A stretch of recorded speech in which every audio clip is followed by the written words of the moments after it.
welcome back to my channel. I'm Stacy, and today I will be answering the questions of the tag that was created by Megan from Too Cool for Middle School and Latanya from Smarty Style. They created a tag about teacher salary, and what we're doing is comparing the salary from state to state and how teachers survive on that salary. And I think that this really got started by the Red for Ed movement that was in Arizona, and that is very near and dear to my heart because I am originally from Arizona. I currently live in Washington right now, but I'm born and raised in Arizona. My teaching career started in Arizona.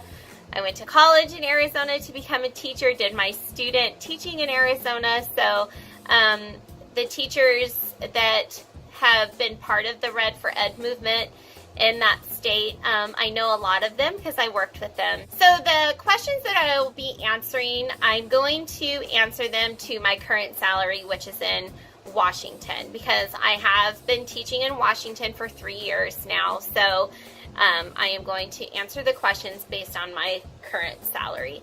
So here we go. And starting with number 1, I'm looking down at the questions on my laptop. Okay, so number 1, what state do you live in? I live in Washington State. Number 2, how many members are in your immediate household? It's me, my husband Steve, my son, and my daughter. I do have an older son, but he currently lives out of state. Number 3, are you a single or a double income household? We are a double income household. My husband is a contractor. Okay, number 4, do you own or rent? We currently rent. We live in a townhome, really nice townhome in Washington. The rent is very high, and I can compare that to Arizona. I still can't believe how high the rent is here. We live in a 3-bedroom, 2-bath townhome, and it's $1,500 a month. And in Arizona, you could get a beautiful house with a pool for that much. So the cost of living and the rent is very high here in Washington. Number 5, what is your highest level of education? So my highest level of education, I have a bachelor's in early childhood education. I have my master's in curriculum and instruction. And then I have 68 doctoral credits in elementary leadership with an emphasis in technology. So my doctorate is ABD right now, and that means all but dissertation, because I have not completed my dissertation, and that is due to financial aid, and I'll get into that a little more. The next part of the question to number 5 is, does your education level affect your pay in your district? Yes. Your educational level does affect our pay in our district. So our salary schedule is very similar to the other teachers that I've seen that have made this video. So we have steps like this. So each year you go up in pay, and then it also goes across. And actually I can show that to you because, I mean, it is public access. Anyone can look at it. So let's see if it'll show up. So that's what it looks like. So as your years increase, you're going up in pay, and as your education increases, you're going up in pay. So next year, I will be in my 11th year of teaching, and I'm all the way over here to the end. So I am considered MA plus 90, so that's Master's plus 90, because there's an MA plus 45, and then there's an MA plus 90, but I have a Master's plus 68. So, and then the only other step would be PhD. So I am pay step 11, and then all the way over to MA 90.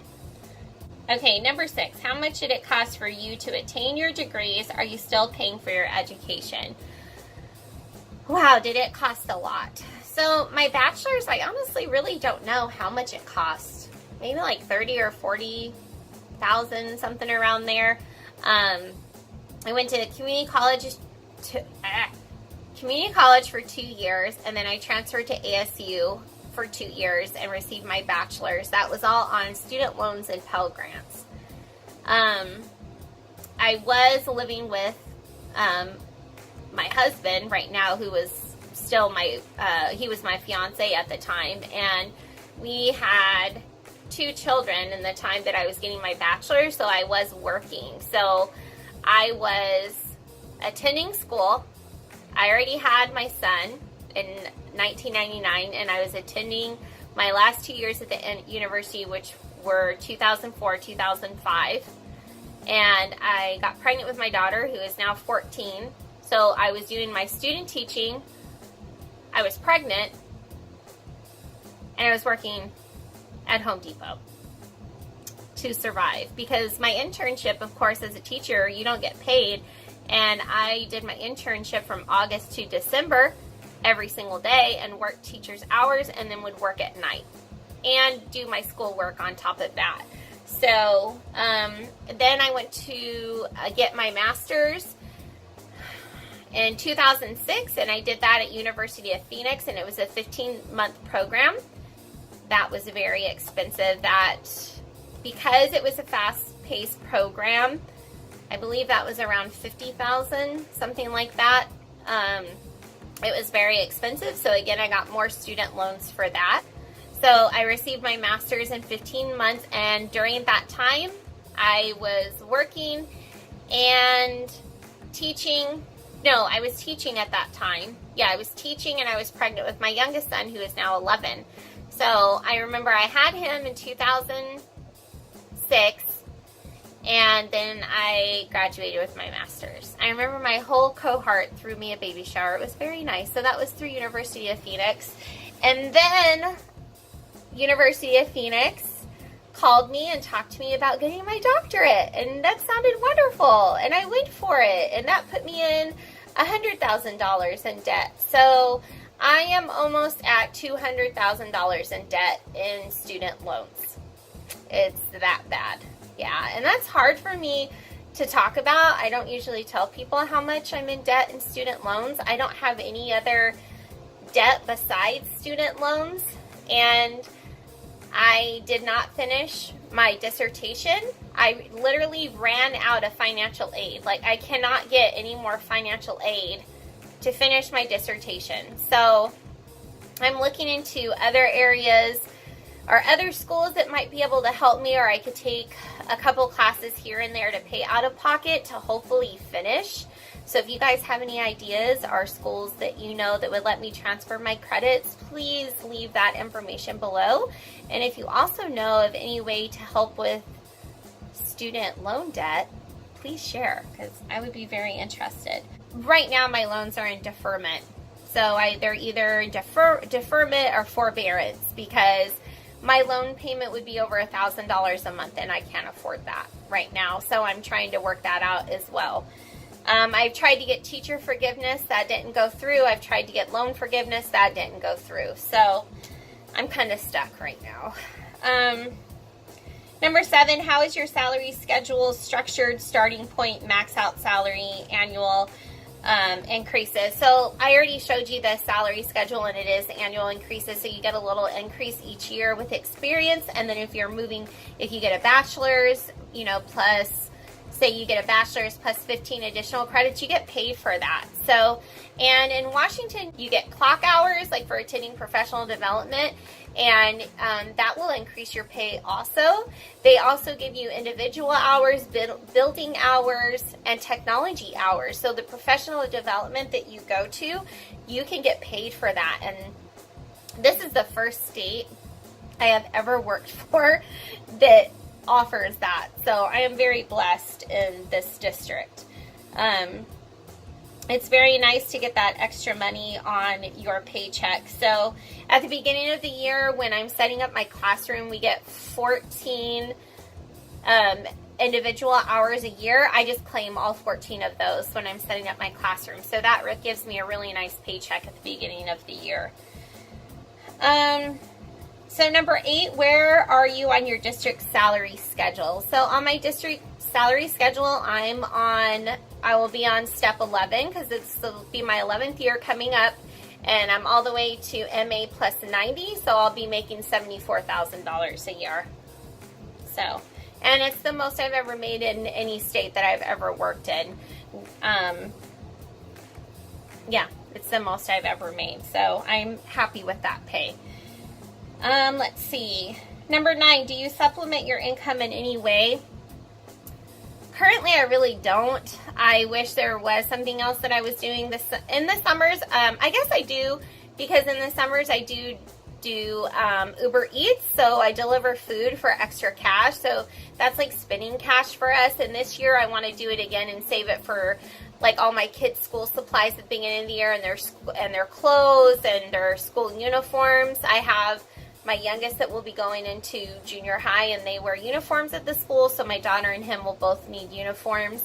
So I will do Uber Eats again this summer because it's quick cash. I can use that to go buy groceries, gas. I could work 2 hours and make like $80 instant cash. So it's a good way to supplement your income. I do consider getting a job at a college. It's just so much time away from my family. Being a teacher, I'm already gone like 12 hours a day. So getting another job on top of that, I don't know. We'll see. So number 10, how much money does your district give you for supplies at the beginning of the year? They do not give us any money at the beginning of the year. They just don't. The only money that we can get is $50 from our PTA. And that's it. I work in a very high poverty school, so there's not many members of PTA. We are working on that. I'm definitely going to be working on building that community and that relationship with parents this year to get more help, because we do not get very many supplies at the beginning of the year from parents either. Pretty much everything in my classroom I buy out of my own pocket. Do they provide basic supplies throughout the school year? We do have basic things in our teacher's lounge. We have like an area set up in there, like copy paper. However, they do promote us to use the print shop through our district, which is a faster way to make copies, which is a good way, and it saves on paper and money. They have construction paper in there, pencils, basic things that you might need through the school year. Usually when I run out of like dry erase markers and so forth, I ask if anybody has those, or I just buy it myself. Number 11, do you have additional deductions taken from your paycheck? Retirement, union dues, etc. Yes, and yes, and yes, and yes, and yes. A lot of deductions. So retirement comes out every 2 weeks. That is a big chunk, but it's worth it. Union dues comes out every 2 weeks. That's a couple $100s, but it's worth it because Washington has wonderful union support. I have never had union support like I do in any other state besides Washington. They're there for you if you have any problems within your building or anything you may need. They're there for you, and they do fight for pay increases for us and so forth, and I think it's worth it to have that support. So retirement comes out, union dues, insurance for a family of 5, because my husband doesn't have benefits as a contractor, so I cover all of that. And even my son that doesn't live in the home, I cover his insurance as well. So it's insurance for a family of 5. It is expensive, but again, it's worth it. And then of course, life insurance comes out, vision, dental. It's a big chunk of change. But hey, I'm just blessed and happy that I have all that. So number 12, do you feel your current salary is enough for you to make ends meet and live comfortably? It is enough for me to live comfortably. Of course, with my husband's pay, we live very comfortably, and if we need something, we can go out and buy it, which is great. And I think we've been very blessed with both having good paying jobs. And should we save more? Yes, that's definitely, we need to save more and spend less. So we're working on that. Let's see, number 13, are there any financial goals that you are still working towards? And my goal is definitely to figure out what to do about my student loan. So again, if you have any advice on that, please help. And number 2 is to save more and also give more to our church. That is something that I'm going to work on this summer. I have done Dave Ramsey's course, so I need to refresh myself with all of that. Maybe that's another book that I'll read. And we definitely need to give more and save more and spend less. So I am going to be working on a budget this summer. Number 14, what is the biggest piece of financial advice you would offer to someone considering teaching? Be prepared to spend your own money. And even, you could even start a savings account so you're not constantly just, because you will live paycheck to paycheck at first, I guess, depending on what state you live in. I know in Arizona I did. It was very, very hard to live on that pay for me. Thank God we were a double income, or I don't know how I would have got by with 3 kids on that income. But definitely just save your money, give your money, because I do believe in tithing, and that's something that I need to work on. And I love how Megan from Too Cool for Middle School talked about that in her video. That was very inspiring, so thank you for that, Megan. And I just think the biggest financial advice is just ask for help. Ask. Do donors choose? GoFundMe. Ask your parents, your friends. Try not to spend all of your money on your classroom. And just, I know all those things out there are like so cute and pretty, and you want to get everything that all the other teachers are getting that are showing you in their dollar hauls and Michael's hauls, but you have to get what you can afford and what you absolutely need. Get what you absolutely need first.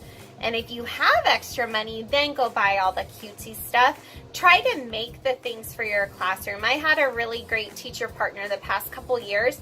She just made everything with construction paper and butcher paper, and her room was amazing. So if you're creative and artsy, just make this stuff and just do what you can to ask for help. And believe me, there's a lot of people out there that will help you with supplies for your classroom, even your local churches too, and local businesses. So just ask. It doesn't hurt to ask, because the worst they can say is no. So, all right, that is all the questions. So thank you so much for listening. It was great to talk about my how I survived on a teacher's salary in Washington. And I have to say, I love living here. I love the district that I'm in. They're very supportive. They support us with professional development, and the pay is pretty good, the best pay I've ever made as a teacher. So I'd have to say I'm very happy. So thank you so much for watching this video. Please make sure you give it a like and subscribe and share. Please leave your comments below. Help me with my financial situation as far as student loans. Any advice you have, I would be more than grateful. And I will talk to you next time on Time to Teach. Bye, everybody.